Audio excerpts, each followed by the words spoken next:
The Toronto condo market has experienced a noticeable shift. Currently, condos are selling at an average of $800 per square foot, a significant decline from the peak of 2020 and 2021, where prices ranged between $1,200 and $1,500 per square foot.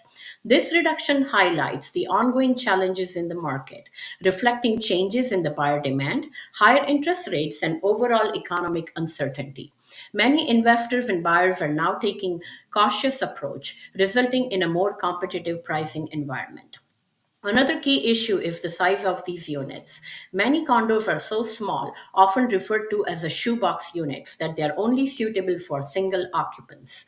These compact spaces make it difficult for families to consider them as a viable long-term housing options, adding another layer of complexity to an already challenging market. For a deeper look into these market dynamics, watch this next insightful video clip by Andrew Chang from CBC. Looking ahead, the Bank of Canada is expected to continue cutting interest rates in 2024 and 2025, which may offer some relief to potential buyers and provide more favorable conditions for entering the market. For the latest updates on the Toronto condo market, feel free to reach out. Want to show you something. Cute little condo in Toronto's Harbourfront neighborhood, bustling part of the city. It goes on the market. In the summer of 2022, the sellers put it up for $480,000. It didn't sell. Early 2023, it's back on the market for $460K. No luck. Later that year, posted again at $450K, still nothing, and a few months ago, the sellers tried again at $430,000.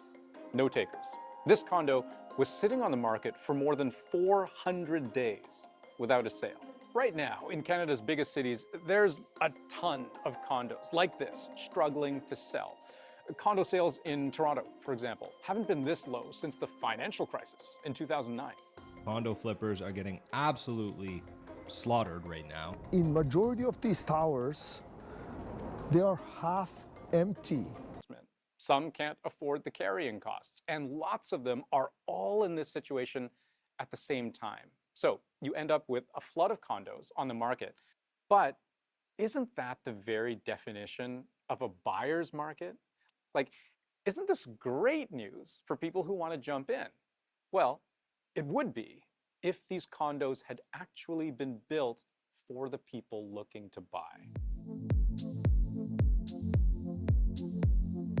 According to StatsCan, the average size of a new condo in Toronto has shrunk significantly over time.